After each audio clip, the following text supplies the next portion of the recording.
Okay, good day. Welcome to our recorded video. So for this video, we will have a review about the concept of parabola. So we all know that a parabola, so before that, let's draw first a Cartesian plane. So let's use color yellow. So example, ito yung Cartesian plane natin. Then let's draw a parabola. So we all know that a parabola is a curve. Pag ganyan. Okay.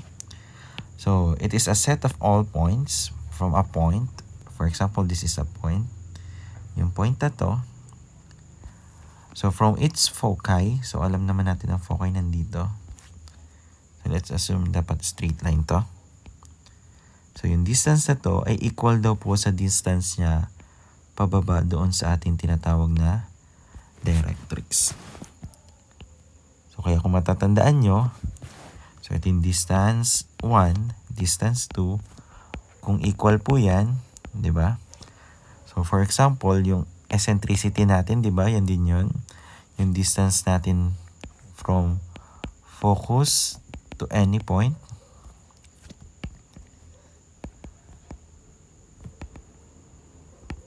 Then focus, point on directrix to any point. No. Kapag dinivide natin yan, so for example, ang distance natin dito ay 4, dito din ay 4, so E is equal to 4 divided by 4, kaya ang eccentricity natin nag-i-equal kay 1 for parabola. So please take note of that. Okay? So today, let's recall first the different formulas or standard formulas. Standard forms of a parabola. So let's have at origin, then at H and K. So ang piniplace po natin dito ay yung tinatawag nating vertex. So if we can recall, vertex, it is the highest, max, or minimum point ng ating curve.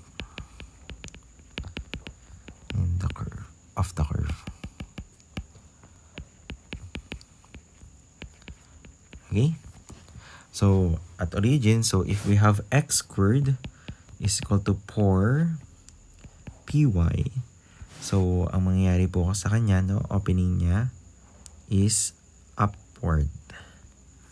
So ito yung Cartesian plane natin, tapos origin niya nasa gitna pa dyan.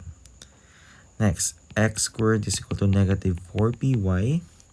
So pababa na po yan. So ito po yung ating Cartesian plane, then pababa po. And please take note, nasa origin na. Nasa origin yan. Okay? The next, y squared is equal to 4px. Ito naman, opening niya ay to the right. So pag ganyan po. Then y squared is equal to negative 4px. So opening naman niya ay to the left.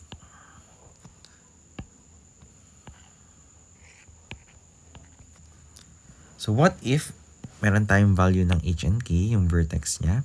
So pag isasama lang natin ulit, si h kasama ni x, si k kasama ni y.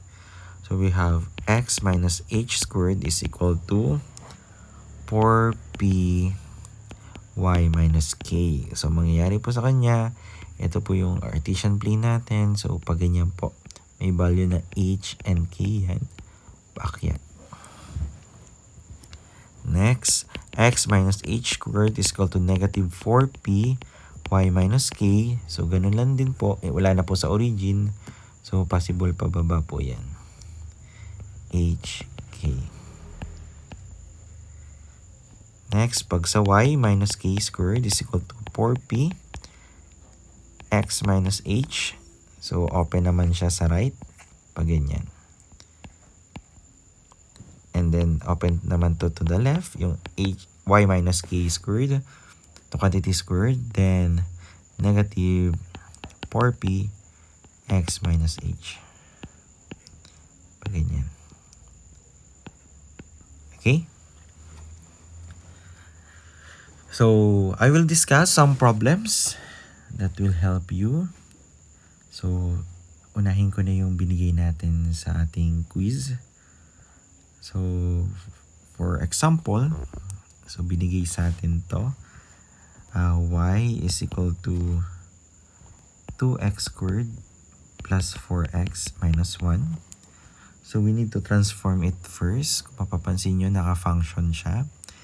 So, naka-function man siya or naka-general form. So, kapag gagawin natin itong general form, tandaan nyo po, pag general form, equal kay 0 lagi. Equal to 0. So, magiging negative 2x squared plus 4x minus 1 plus y is equal to 0. O mas maayos ay negative 2x squared plus x plus y minus 1 is equal to 0. Plus 1 rather. Ay, hindi ko na bago to. Negative pala dapat to. Sorry. So, ito negative to.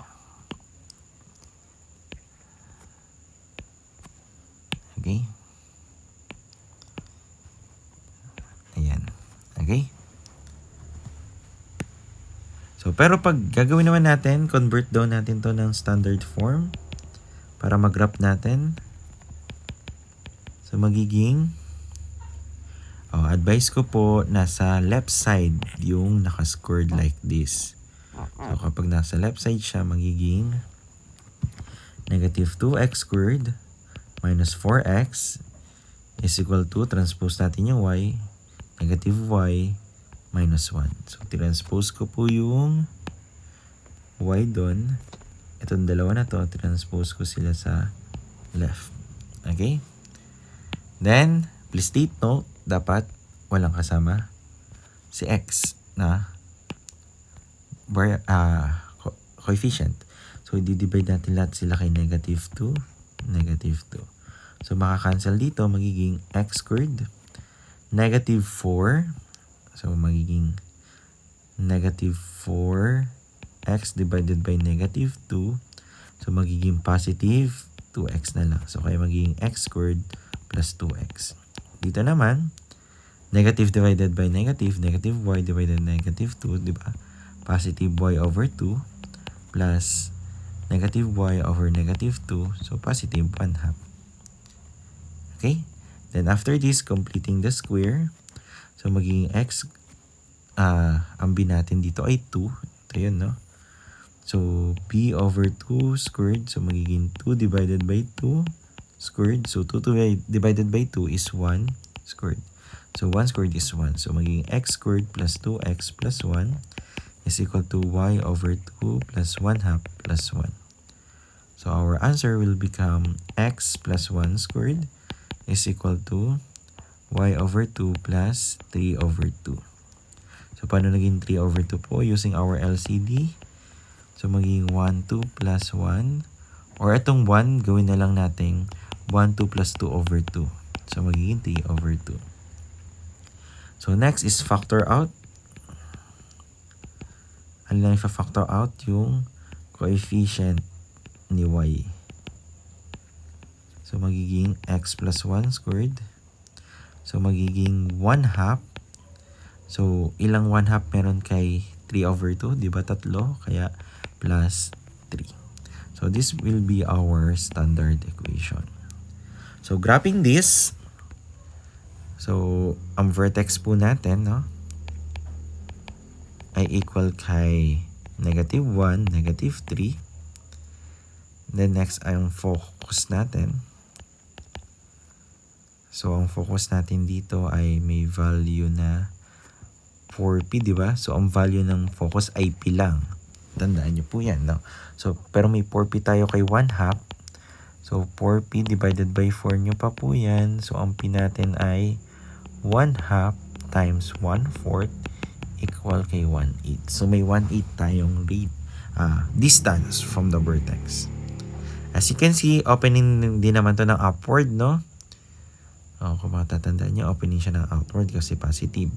So, ang axis of symmetry niya o EOS niya is at saan? Dun sa y natin, sa negative, sa x natin. Sorry, no? Sa negative 1. X is equal to negative 1. Paano nangyari yon? So, let's draw. So, ito yung Cartesian plane natin ulit. Bilangan na lang natin as is, no? So, negative 3, 1, 2, 3. Tapos 1, ito negative 1. So, nandito po yung pinaka-vertex niya. Let's use red. Ayan. Then, ang focus niya, 1,8 lang eh. So, bandan dito yung focus niya. Color blue.